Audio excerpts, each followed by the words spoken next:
Encaisser 108 millions de dollars à 24 ans comme Iman Gadzhi, c'est pas si compliqué si on sait faire trois choses. La première, c'est connaître très profondément la nature humaine. La deuxième, c'est maîtriser les canaux de communication actuels, donc tous les réseaux sociaux, que ce soit YouTube ou les autres réseaux sociaux type Short, donc TikTok, Instagram, YouTube Short, qui n'est pas vraiment la même chose que YouTube. Et la troisième chose à savoir, c'est que pour faire les sommes que Iman Gadzhi fait, il faut un produit ou un service qui a des hautes marges et qui soit facile à délivrer. Donc lui, typiquement, c'est de l'infoproduit, donc c'est extrêmement simple à délivrer. Il y a de très fortes marges. D'autant plus que son acquisition est purement organique. 95% du trafic qu'il arrive à générer est organique, donc ça veut dire gratuit. Donc là, cette vidéo, elle va être décomposée en deux parties. La première, c'est comment il a organisé ses tunnels. Et la deuxième partie, c'est comment il a fait pour organiser ces tunnels-là, quelle direction artistique il a adoptée sur chaque plateforme et ensuite quelle est la stratégie globale qui lui a permis d'arriver à de tels résultats. Donc en ce qui concerne la partie tunnel, c'est quelque chose qui est assez simple, c'est juste du Mother Slave. Et il y a deux types de Mother Slave. Un Mother Slave très qualitatif avec des contenus et des médias que lui contrôle, et ensuite un autre type de Mother Slave qui est plus mainstream, qui est plus juste il faut faire du volume, et donc là il utilise des stratégies de clipping tout simplement. Donc il faut savoir que Iman, il a du YouTube, donc il a un YouTube principal, il a des comptes YouTube Slave et il a des comptes Short YouTube Slave. Donc pour les pages YouTube à thème, il a par exemple Iman Gadzhi Business, dans lequel il parlera que de business et rien d'autre. Iman Gadzhi Unscript, donc là c'est Iman Gadzhi plus en mode je suis gentil, je suis humain, vous pouvez connecter à moi. Il se met pas sur un piédestal, il se met au même niveau que son audience pour être relatable, donc c'est quelqu'un envers qui on peut avoir de l'empathie, qui nous ressemble, etc. Et donc Unscript, c'est typiquement des chaînes vlog. Et ensuite, Extended, c'était plus quand il était sur l'opportunité SMMA, où il donnait plus de conseils relatifs à cette industrie-là. Il le fait plus, il a pu poster sur cette chaîne depuis 6 mois, parce que tout simplement, maintenant, il est sur l'opportunité personal brand, donc ça n'a plus de sens pour lui de faire du contenu type SMMA. Et donc ça, c'était la première catégorie de comptes slave, donc c'est-à-dire des comptes qui ne sont pas principaux, comme le main, c'est des comptes qui ont pour but de ramener de l'attention sur le main, mais grâce à des pages thèmes donc spécifiques à une industrie. Donc typiquement, là, c'est du business pur sur la personal brand. Là, ici, c'est du contenu pur business, mais sur l'opportunité SMMA. Et Unscript, c'est pour avoir gardé en fait ce côté humain et pas juste je suis un vendeur de services ou d'informations. Et donc là, le Unscript, il est lié à la chaîne principale. Donc c'est très intéressant de le noter parce que ça veut dire que le trafic qu'il arrive à générer grâce au contenu très mainstream de sa chaîne principale, il va quand même le diluer vers la chaîne Unscript. Donc on pourrait croire que c'est bizarre, mais en fait non, c'est une bonne stratégie puisque les gens qui arrivent de manière mainstream sur sa chaîne principale qui est mainstream, eh ben, ils vont se dire ok, donc le mec est mainstream, machin, c'est cool, je suis diverti. Sauf que si ils vont ensuite sur la chaîne Unscript, ils découvrent un Iman qui est gentil, chaleureux, gentleman, etc. Et donc là, ça va créer une connexion qui est beaucoup plus forte avec son audience, ce qui lui permettra d'avoir pas juste des viewers, mais des potentiels clients. Donc là, c'est intéressant parce que ça va qualifier son audience, puisque Iman va connecter de manière plus profonde avec son audience. Et donc là, sur la page d'accueil du main, on y reviendra plus tard, mais il y a aussi des choses qui sont intéressantes. On en reparlera surtout dans la deuxième partie de la vidéo, quand on parlera de tout ce qui est la stratégie en fait. Donc ensuite, deuxième contenu, c'est des contenus slave de clipping. Donc en fait, là, il y a une partie avec des comptes slave qui sont des clips short et des clips longs. Donc typiquement, il y a des vidéos de 3 minutes, 7 minutes, 10 minutes max qui réutilisent. Et donc là, Iman dit que c'est des chaînes qui contrôlent à 100%. Donc là, on voit qu'il y a le nombre d'abonnés qui est cohérent. 140 000, 75 000, 116 000. Donc, c'est pas des petits comptes de clippers qui sont indépendants. À mon avis, Iman, il a une team qui gère ça. Et juste, ils envoient du volume, etc. pour faire de la brand awareness, pour que les gens connaissent Iman. Et ensuite, ils arrivent dans son tunnel. Ils arrivent ensuite vers son YouTube. Et là, sur YouTube, il fait son système Flywheel VSL dont j'avais parlé dans la dernière vidéo, puisque j'étais allé à son événement en ligne pour construire justement ce système. D'ailleurs, je le mets en place pour mes clients, mais là, en ce moment, je n'ai pas le temps de vous aider. Voilà. Donc, ensuite, il y a les comptes slave de troisième ordre qui sont juste des comptes de clipping où là, il va y avoir que des shorts. Donc, c'est pas très intéressant. C'est une technique qu'on utilise aussi sur Insta et aussi sur TikTok, principalement sur TikTok, mais voilà. En tout cas, il y a un canal d'acquisition qui se fait par YouTube de 3 manières différentes, soit des pages à thème, soit des comptes slave qui sont short et longs, soit des comptes slave qui sont short purs. Ensuite, sur les TikTok. Donc là, il y a encore plus de comptes que ça. Là, j'en ai mis que 1, 2, 3, 4, 5, 6, 7, 8, 9. Allez, j'ai mis 9 comptes. Il y a encore plus de comptes d'Iman comme ça sur TikTok. Donc là, il a son backup account, donc où il y a Iman Gadzhi. Et c'est pas le même que le principal, parce que le principal c'est Real Iman Gadzhi. Donc à mon avis, il a dû commencer avec Real Iman Gadzhi parce que l'URL n'était pas disponible et après il a réussi à racheter la page, ou je sais pas, mais c'est vrai que ce serait plus logique que sa page principale soit Iman Gadzhi. Mais en tout cas, il a réussi à l'avoir quand même. Donc à mon avis, c'est qu'il l'avait pas quand il a commencé, parce que l'URL était déjà pris et ensuite il l'a racheté. Possible. Donc là, c'est son backup account. Et là, on voit qu'il n'y a que des comptes de clipping pur et dur. Donc en fait, c'est juste, on va récupérer des contenus longs. De ces contenus longs, on va extraire des passages viraux et ensuite on va les poster. Donc typiquement, c'est des extraits de podcasts, c'est des extraits de la vie de tous les jours, du facecam quand il est en voiture, etc.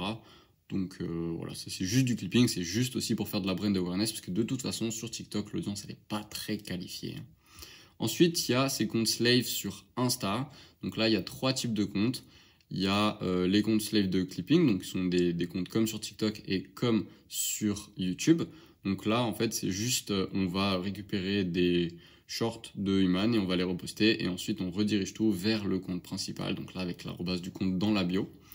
Il a aussi un autre type de compte, donc c'est Chat with Iman. Donc là, c'est créer des relations ou closer sur du high ticket avec un setter et un closer. Donc là, il parle, en fait, les gens vont parler avec Iman dans ses DM. C'est sûrement pas Iman qui répond. Et donc là, il doit avoir un système de setting et de closing pour aller closer en high ticket des entrepreneurs qui sont dans la même niche que lui ou qui ont besoin de ses conseils. Parce que ce qu'il faut bien comprendre, c'est que Iman, la majorité de son business, c'est vendre de l'information et du coaching, mais à des prix qui sont mid-ticket, voire high-ticket, on va dire entre 700 et 1500, 2000. Sauf que là, il est en train de se positionner sur du vraiment high-ticket avec des offres à vers 48 000 euros. C'était ça qu'il avait proposé dans le dernier webinaire event live qu'il avait fait. Et donc ça lui permet typiquement de vendre des offres chères parce que le commun des mortels ou alors les étudiants ou les salariés qui veulent se lancer dans le business, ils n'ont pas 48 000 euros à mettre dans une formation quoi. Donc là, Chat with Iman, ça permet de créer de la relation avec Iman, d'aller target que des gens qui sont dans le business et qui veulent scaler. Donc typiquement, c'est du B2B et c'est pour ça qu'il n'y a pas de publication, c'est pour ça qu'il n'y a pas d'acquisition sur ce compte-là. Alors que tout le reste, il y a de l'acquisition avec les réels et avec les carousels. Et ensuite, le dernier compte, c'est un compte slave mais avec une DA particulière. Donc c'est un branding pour Digital Launchpad qui est aussi une plateforme qui monétise, puisque Digital Launchpad, je crois que c'est soit un SaaS qu'il a créé, soit c'est comme ça qu'il a brandé tous ses cours pour juste les mettre à un endroit et pas que ce soit une commodité, parce que si vous dites formation d'Iman Gadzhi, bon, niveau branding, c'est pas ouf. Si vous dites Digital Launchpad, directement, c'est brandé, ça a plus de valeur, etc. Donc là, il dit qu'il fait plus de 300 millions d'impressions grâce à cette technique-là, donc le clipping et le Mother Slave.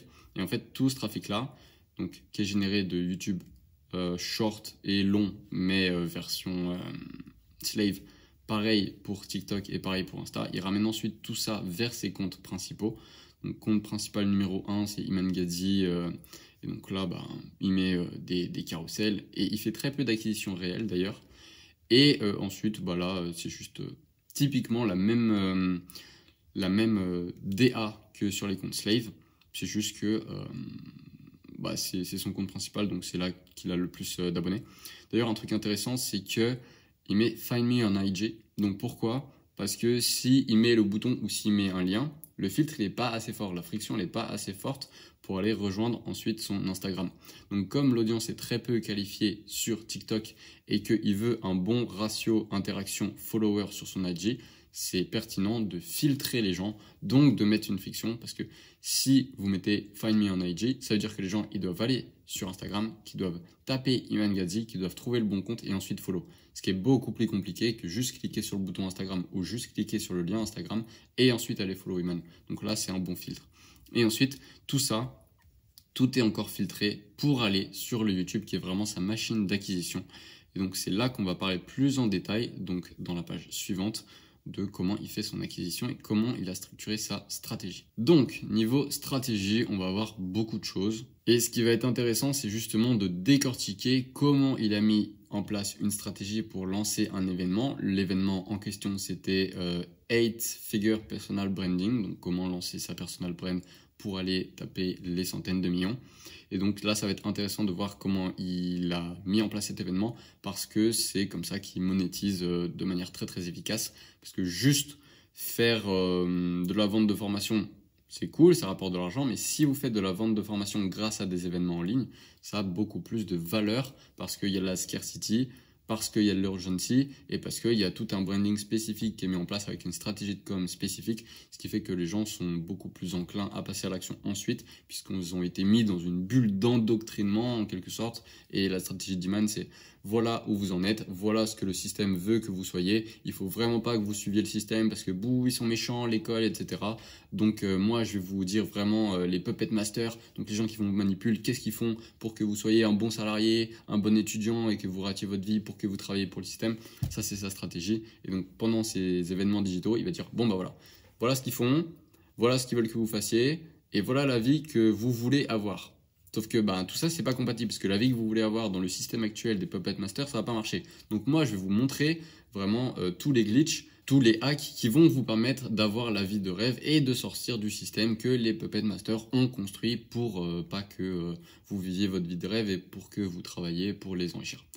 Donc là, on l'avait déjà vu sur la slide précédente, c'est sa stratégie sur Instagram. Donc là, Chat avec Iman, c'est aucun post parce que il veut pas faire de l'acquisition, il veut juste faire du setting et du closing. Ensuite, les comptes slave classiques de clipping, c'est des extraits de podcast avec ses potes. Et ensuite, des extraits de vidéos longues type tofu. Donc tofu, mofu, bofu. Donc là, on prend que du tofu parce que c'est ce qui va faire le plus de vues. Et le but des comptes slave de clipping, c'est justement de faire des vues. Et il va généralement récupérer des extraits longs de la chaîne Unscript ou Extended puisqu'elles sont plus sujettes à faire des vidéos qui sont virales puisque les sujets abordés sont plus viraux et étant donné que c'est du tofu et pas du mofu. Et ensuite pour ce compte spécifique avec une direction artistique spécifique, c'est un compte de motivation. Donc la bio elle est bien travaillée, donc c'est typiquement pas pour faire de la brand awareness, ça c'est pour faire de la conversion. Donc en fait on voit que c'est un compte de motivation, qu'il y a une automatisation ManyChat qui va ensuite dérouler toute une conversation ou un tunnel de vente. Et ensuite, le call to action pour apprendre à faire de l'argent sur Internet, qui est le lien de la formation.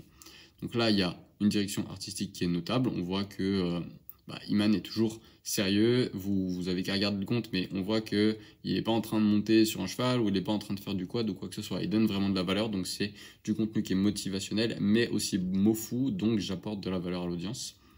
Donc des extraits de longues qui motivent justement. Et ensuite, possibilité de monétisation avec Digital Launchpad. Donc là, il le met en post pin parce que les gens, si le post il était pas pin, ils l'auraient pas vu et donc ils ne sauraient pas quelle est la pertinence de suivre ce compte et de regarder Digital Launchpad. Donc là, typiquement, on va dire que c'est une page de présentation produit. Et ensuite, là, c'est comment passer à l'action. Et donc, on va aller sur Digital Launchpad. Ensuite, il y a les comptes slave de TikTok. Donc là, il n'y a pas de direction artistique spécifique, c'est juste on reprend. Et ensuite, ce qui est intéressant, là, c'est sur YouTube. Donc ça va être toute sa stratégie YouTube là qu'on va voir et tout. Donc, la stratégie business, Iman Gadzhi business. Iman, il a dit qu'il n'avait pas du tout promu cette chaîne-là. Donc, il n'en a parlé sur aucun de ses réseaux sociaux. Et juste, les gens sont venus à lui parce que le contenu était intéressant. Donc là, on voit qu'il fait très, très, très peu de vues pour un Iman Gadzhi, bien sûr. Parce que le contenu, il est spécifique au business. Et donc, ça ne sert à rien de faire de la promotion, de faire des ads et dire que la chaîne existe si c'est pour ramener des touristes. Donc là, qu'est-ce qu'il est en train de faire? C'est une chaîne business pour les entrepreneurs avancés. Donc il n'y a pas de short parce qu'on ne veut pas faire de l'acquisition de touristes sur cette chaîne. Et l'opportunité qu'il met en avant, c'est de vendre de l'infoproduit, mais grâce à la personal brand. Donc là, ensuite, il va vendre les systèmes qui vont vous permettre de créer une personal brand magnétique pour attirer vos clients idéaux. Donc là, ensuite, il y a dans les bios des vidéos deux choses. Soit il y a booker un call pour avoir le système, la licence de 8 Figure Personal Brand. Et ensuite, il y a des lead magnets. Donc les lead magnets, ils ne sont pas toujours présents. De toute façon, je les détaille ensuite. Mais il y a toujours un call to action pour réserver un appel. Parce que le but de YouTube, c'est de générer des clients. Et si les clients ne savent pas quoi faire après avoir vu votre vidéo, bah juste vous avez fait la vidéo pour rien. Donc là, sur le book call, il y a toujours la même landing page. Donc la même landing page, elle est toujours là. Mais les liens qui amènent vers cette landing page sont différents. Ce qui fait qu'il peut traquer quelle vidéo rapporte le plus de leads sur la landing page. Ensuite, les petits lead magnets ne sont pas toujours présents, mais ils dirigent toujours vers des LP qui sont différentes avec des lead magnets et un call to action qui est identique. Et le format des LP, il est toujours identique. Donc là, j'en ai mis deux. Donc en fait, c'est toujours la même direction artistique, le même fond, les mêmes polices d'écriture. Il y a toujours pareil les petits graphiques ici. Ensuite, quand vous scrollez, vous allez voir qu'est-ce que peut faire ce lead magnet pour vous. Et ensuite, toujours les 4 mêmes témoignages. Et donc là, c'est ces lead magnets. Et il demande le nom, le mail et le numéro de téléphone pour ensuite créer une séquence mail et téléphone pour juste que vous rentriez dans ces systèmes qui vous donnent de la valeur et que vous soyez beaucoup plus prêt et enclin à acheter. Donc ça, c'était pour la partie business. Et là, si je parle de la disposition des vidéos, de la stratégie et de comment il place ses lead magnets, il y a aussi beaucoup de choses à dire. Donc là, déjà, il commence la chaîne avec « J'ai créé une personal brand qui m'a ramené 100 millions et je vous montre tout ». Donc là, en fait, il annonce clairement quelle va être l'opportunité qu'il va promouvoir sur cette chaîne parce que la chaîne business a pour but de donner les systèmes et les clés pour créer une personal brand. Et donc là, logiquement, le premier lead magnet, ça va être découvre le playbook de ma personal brand qui m'a permis de générer 100 millions. Donc là, on a le Miro qui décompose ses tunnels et ce qu'il fait, en gros. Ensuite, là, il faut bien comprendre que, déjà, je vais vous donner en fait le code couleur. Quand c'est vert, il y a la landing page plus le lead magnet. Quand c'est orange, il n'y a que la landing page. Et quand c'est rouge, c'est autre chose. Voilà. Donc là, en fait, on voit que les lead magnets, ils sont espacés assez régulièrement. On n'en donne pas tout le temps, mais de temps en temps, parce que de toute façon, les gens ne regardent pas toutes les vidéos. Par contre, on voit que la landing page pour réserver un call, elle est tout le temps présente. Donc, elle est présente dans le vert et dans le orange, parce que vert, c'est landing page plus lead magnet. Orange, c'est que landing page. Donc, on voit qu'elle est tout le temps présente. Et quand c'est rouge, typiquement, là, c'était la landing page avec la VSL pour le challenge des 5 jours qu'il avait lancé. Donc, c'est 8 Figure Personal Brand. Et ici, c'était parce qu'il y avait un système qui pouvait créer sous forme de licence. Et donc là, c'était plus pertinent d'aller déclencher une automatisation ManyChat et de mettre un lead magnet. Parce que comme ça, en regardant le lead magnet, les gens se disent « Ok, ça a de la valeur. Par contre, je ne sais pas comment le mettre en place. » Donc, ils vont aller déclencher l'automatisation ManyChat sur Instagram. Et donc là, ensuite, il va y avoir tout un système de setting et de closing. Voilà. Donc, ensuite, il fait une vidéo avec encore un lead magnet. Ensuite, là, c'était ce fameux truc pour aller déclencher une automatisation ManyChat. Et la remarque que j'ai mise, c'est comme le sujet est sur le recrutement, un funnel ManyChat est pertinent. Parce que si le recrutement, c'est assez complexe, comme recruter les bonnes personnes, etc., ça peut coûter beaucoup d'argent de recruter les mauvaises personnes. Donc, si on a un système clé en main et on a juste à acheter la licence pour ce système, c'est super. Donc, en fait, on va générer des leads via les DM en abaissant la barrière à l'entrée pour entamer une conversation commerciale. Donc, comme c'est un système done for you, il va falloir déclencher une conversation, un système de setting et de closing, plutôt que juste dire tu veux la licence, vas-y achète. Ça va pas marcher parce que la licence du système de Human, à mon avis, elle coûte pas 10 €. Et donc, si la licence, elle coûte pas 10 €, il va falloir entamer une conversation, il va falloir trouver les points de douleur des prospects, résoudre ces points de douleur casser les croyances limitantes et ensuite faire l'offre. Et donc là, ça va marcher. Donc c'est pour ça qu'il faut un système de setting. Ensuite, il va redonner de la valeur. Donc là, c'est son processus de rehashing. Donc comment il fait pour toujours optimiser ses miniatures en fonction de la direction artistique qu'il veut avoir ou en fonction de la méta des réseaux sociaux. Donc là, il a tout un système. Donc le process est disponible en lead magnet.